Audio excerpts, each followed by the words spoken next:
Hello, I'm Neil Quigley and welcome to the latest episode of my Blogcast. Hope you're well and you've had a good couple of weeks.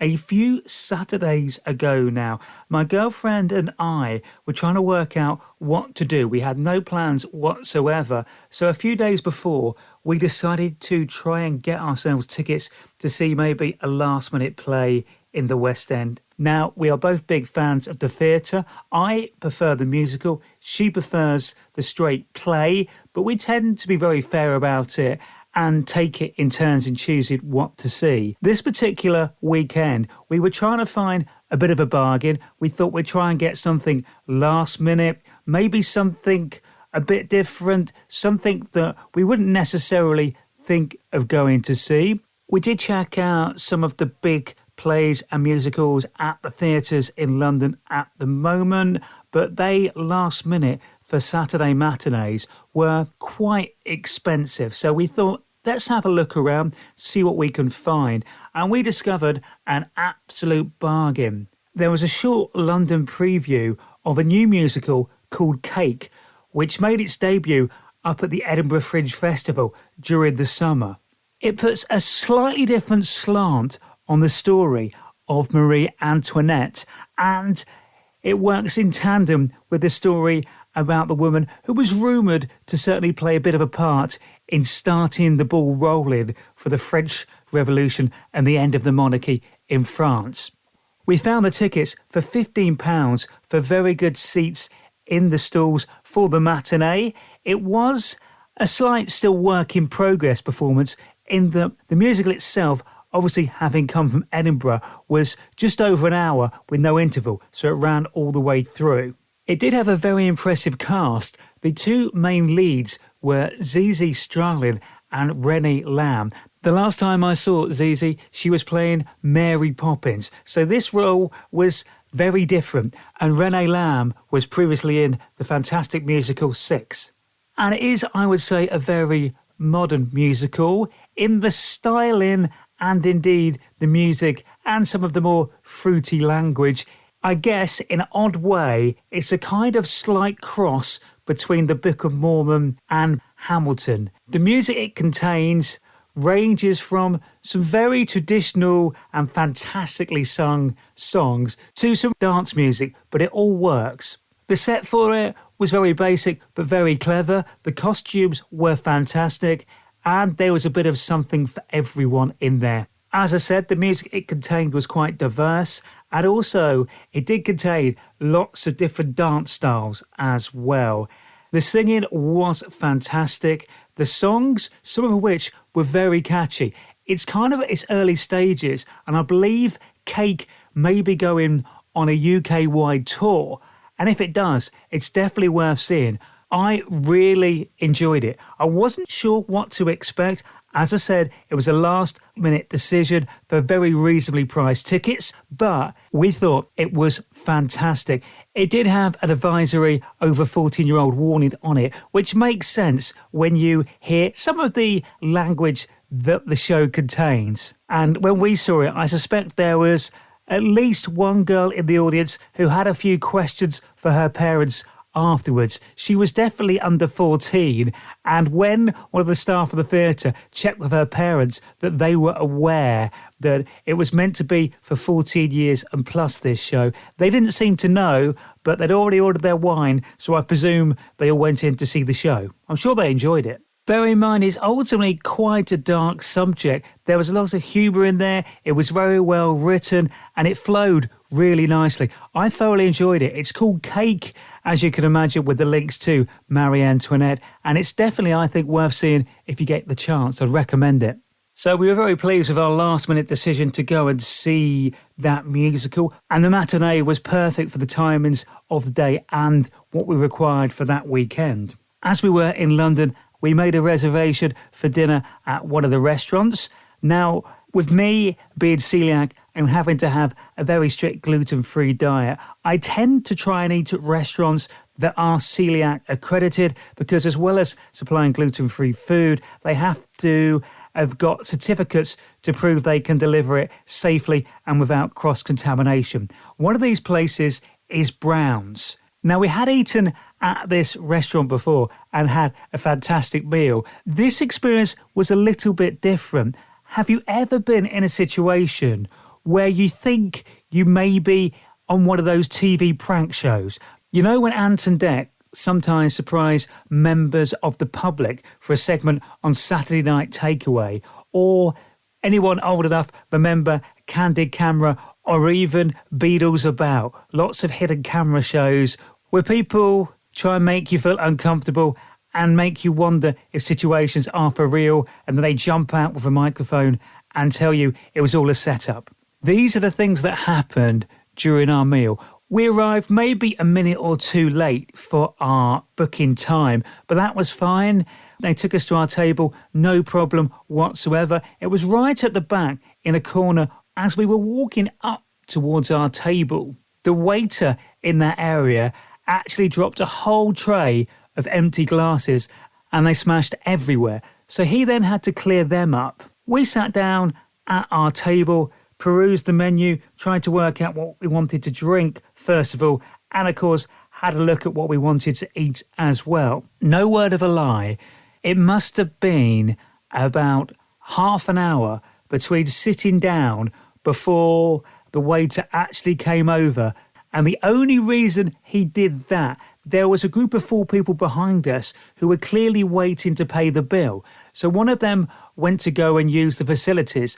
As they walked past, they saw the waiter, who we all thought may be looking after the section we were in, and she asked him for the bill for that table. He managed not to do that. Instead, he came and took our drinks order, which we were very pleased about. But then the lady who was waiting to pay the bill was still waiting.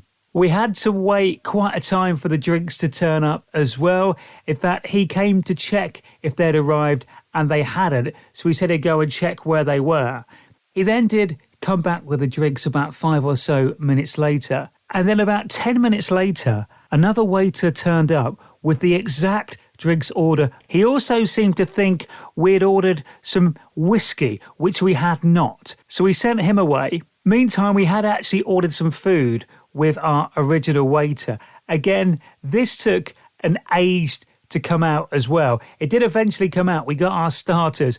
By this point, we'd been in there nearly an hour and we'd managed to get 1 drink each and our starter. The food was fine. We both enjoyed that.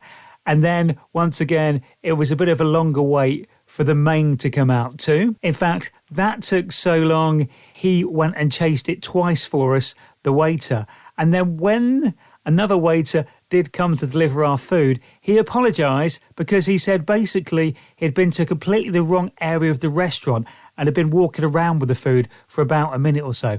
Luckily, it was still warm and it was good. Now, I am a man who does like his food, particularly my puddings and desserts. But by this point, we'd already been there nearly 2 hours and we did kind of need to get a train home. So I decided not to order dessert because I wasn't sure how long it was going to take. It's a very busy restaurant, Browns, and normally you can only book the tables in 2-hour slots. So you thought they'd be a bit keener to turn our table and get rid of us, but seemingly not. It was kind of us in the end who almost honoured the 2-hour rule and not them. As you can imagine, we were waiting to pay the bill for quite some time as well. And then I did eventually manage to attract his attention and he came over with the bill. And then guess what? Remember I told you there was the issue with the drinks order where they tried to bring the same order again? Well, the rogue whiskey we didn't order had appeared on the bill.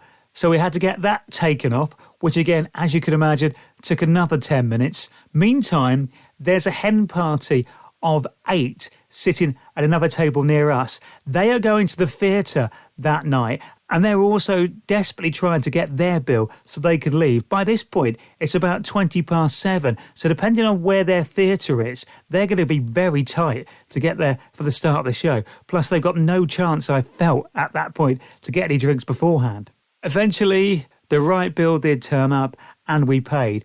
But all the way through that meal, I was honestly expecting somebody at some point to pop out with a microphone and a camera crew and say we've been on Candid Camera, or Ant and Dec to appear dressed as waiters or something. None of that happened. It seemed to be a genuine night. As I said, we ate there before, absolutely no problem, and fantastic service. I think it was just one of those nights, maybe a few people having a bit of an off night. And the food was lovely, I can't fault it, so we probably will go back there again, just maybe not for a while.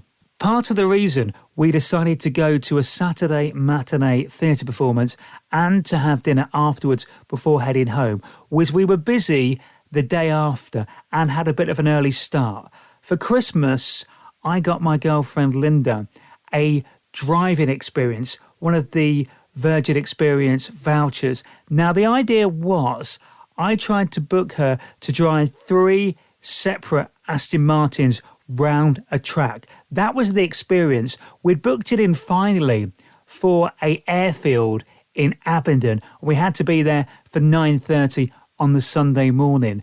I don't know why I thought this, and I've not done one of these things before, so I didn't really have a reference point, but I just thought, because I'd booked her on the Aston Martin driving experience, that would be the only thing there, and there might be like 5 or 6 people doing it, and it'd be fine, a nice small group. What I did not realise was the company who you book this through, they basically run lots of different driving experiences all at the same time. So when we arrived there, it was absolutely packed. They do charge you a couple of pounds to park actually at the airfield. Not that you've got much choice because it's in the middle of nowhere. So if you're doing the experience, you've got to pay to park anyway. So we got there, parked, paid our money for that, and headed to the signing area. When we arrived, as it turned out, 2 of the 3 Aston Martins that we'd booked to drive weren't there, unfortunately, which can happen. Cars break down. There might be logistical problems getting them to the venue for whatever reason. So disappointing though that was, we kind of had to accept that. There was still one Aston Martin for her to drive. However, the one she really wanted to drive was a classic 1975 one. That wasn't there, so they transferred that drive to a TVR and offered her the chance to accept that. And then, because the third Aston Martin wasn't there, they offered her the choice of about 3 different cars to choose to drive instead. And I'll be honest, I didn't think there was much of a choice, but she kind of had to choose one. We got up early, we'd driven over to Oxfordshire to do this driving experience. One of the cars they had was a police interceptor car. So as it turned out, Linda, when she was younger, did want to be a policewoman. So she thought that might be fun. So she signed up for that. Also, as part of the package, I bought her the chance to go round and do a lap being driven by one of the racing drivers they have there at the track. She then decided to spend another £10 and upgrade that to be taken round in the Atom racing car that they have there. Now, even though there was way more people there than I expected, I must confess it was very well run. It was very organised. The other thing she did as well, she paid, again, another £10 extra to be driven round in a saloon car first, again by another one of the racing drivers they employed, to give her a few tips on the circuit she was going to use, so she knew when to accelerate, when to brake into corners, etc, etc. So she did that first, and I started my role as chief bag holder, phone holder and picture taker, which I was very happy with. Fast cars round a track isn't really my thing, so I was just happy to hold everything and take the photos.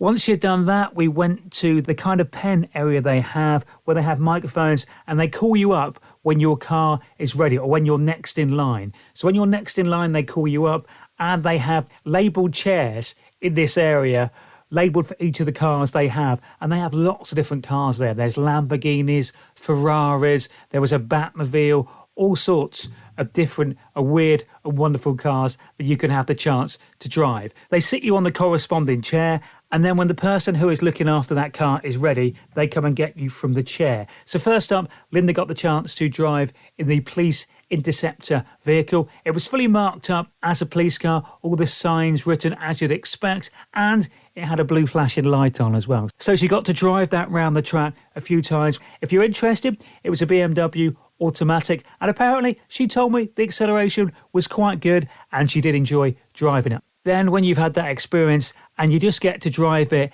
3 times around the circuit and then you have to come in, that's the deal. and they do mark you out of 100 how well they think you've driven the car. So once that was done, it was back to the pen and waiting patiently. Next up, she got to drive the Aston Martin Vantage V8. Finally, at least in the Aston Martin experience I booked her, she did get to drive one Aston Martin. She quite enjoyed that. She thought it was good, it was quick, it was a manual gear stick, which she likes. Although she did say you were very low down. I mean, the car she tends to drive, she's quite high up, but this was quite low to the ground. And she did say 3 laps is not really quite enough to get your confidence up, to get used to the car, to really see what it can do, shall we say. But she did enjoy that. And then we came back to the pen. We were waiting to be called for the TVR, which should have been her final drive of the day. Now, as I said, they had chairs corresponding with each of the cars. When it was your turn next, you sat on that chair ready to be collected. I noticed the TVR chair had been turned the wrong way round. So obviously she had been out driving around the circuit, and I'd spent a lot more time listening to the people on the microphones calling people out. I had not heard anybody call out the TVR. So we're waiting and waiting, and it still doesn't get called. I suggest that maybe we go and speak to someone and just check it's okay. She spoke to one lad and was told she's next for the TVR. Then about 5 minutes later, they put out a call for anyone booked to be driving the TVR, and she goes up and sees someone else at their help desk. And it turns out the TVR has suffered a mechanical failure and is no longer available. Therefore, does she want to drive another car? There was none of the other cars she really wanted to drive. Otherwise, she probably would have picked it earlier. So we're like, well, what are we going to do? Because we paid for her to drive 3 separate cars. She's only driven 2 cars. The other cars on offer, they're not really a fair match for what we booked. So after a bit of to-in and fro-in, they decide that it's okay. They'll honour another racetrack day and she can go and drive the 1975 Aston Martin. So we say, OK, we'll go and sort that out with the manager of the event shortly. That meant there was one more thing left for her to do, and that was to be taken round in the Atom racing car by the professional driver. Now, I'll be honest, half the reason I bought to that was I hoped it might scare her, frighten her a little bit. Not in a nasty way, just in a bit of a fun way. She likes to go fast, obviously legally, well within the speed limit, but faster than me consistently. So I thought this might be a bit of fun. Unfortunately for me, she absolutely loved it and got out of the car, took off her crash helmet, and basically wanted to go out and do it again. So that kind of failed that plan. But joking aside, I'm glad she really enjoyed it. So we had a nice morning. She did get to drive a couple of cars, albeit only one of the ones we actually booked her on. After we'd done that, we did go and speak to the manager, and yes, it was agreed that she can go back to another track day and drive the 1975 Aston Martin. So it does mean at some point, probably we'll have another early Sunday morning and she'll go and get that done. Although you can add on drives while you're there as well. So the chances are she'll probably drive a few other things next time as well, which is good. I enjoyed it, apart from the bit where it suddenly got a bit breezy and the rain started lashing down. That was not a fun 10 minutes. But apart from that, I quite enjoyed it. And I'm glad in September she finally got round to using the present that I bought her for Christmas. Have to just quickly say, I am still thoroughly enjoying Tottenham Hotspur's season so far. Their new manager, Ange Postecoglou, has really upped the atmosphere of the club, and the way we're playing, it's just exciting. It looks like we're trying to score goals. We go out to win matches. The atmosphere at games is brilliant. The squad look very much together. Yes, it's not always gone 100% to plan. It was very difficult away at Arsenal, and we struggled a bit there in patches, but we did play at other times some really, really good football and really attacking football, and we were a bit unlucky really. The goals we conceded in the North London derby, an own goal and a penalty decision from VAR where, yes, it did hit our defender's hand, but he was very close to the ball, and it would have been quite tricky, I think, for him to get his hand out of the way. And then we had the Liverpool game, where it was just an odd game. They had 2 men sent off. There were some odd VAR decisions. They didn't go Liverpool's way for a change. Over the years, there's been enough decisions that have not gone Spurs' way, but that's kind of the way it goes. We really struggled to break them down with 9 men, but right in the dying moments of the game, we managed to force them to score an own goal, and the celebrations were amazing once again. bodies everywhere, jumping up and down, really having a good time. And when we win games at Spurs now, we actually have, sad though it is, a bit of a disco. The DJ bangs on some tunes and we have a bit of a dance and a sing. It's brilliant, absolutely love it. So things are flying at the moment, just enjoying it, each game at a time, and just enjoying the fact we're having a go at teams in matches and we're going forward and not sitting back. It's what football should be for us. You know, you go to a game to enjoy yourself, to relax, catch up with mates, have a bit of a giggle, and hopefully see some good football. And that's what's happened at the moment, which is great. I'm quite looking forward to this weekend. My friend Steve, who I've known since we met on our very first day at primary school when we were 4 years old, he and his wife Louise and their daughter Eleanor are coming down for the weekend. Eleanor lives on the border of England and Wales. She has never properly been sightseeing around London, and we're going to take her on a sightseeing tour to see all the big London landmarks for the first time. I'm excited to see her see them for the first time. I think it's going to be great. Then after that, we're treating her to her very first experience of a West End London musical. We're going to see Back to the Future, and I cannot wait. So that's going to be a great weekend. I'll tell you about that next time we speak. Just the usual reminder that you can hear my radio show Saturday afternoons between 2 and 4 at radio9springs.com. That is it for the Blogcast this time round. Stay safe, look after yourselves and each other, please, and I'll speak to you soon. Bye-bye.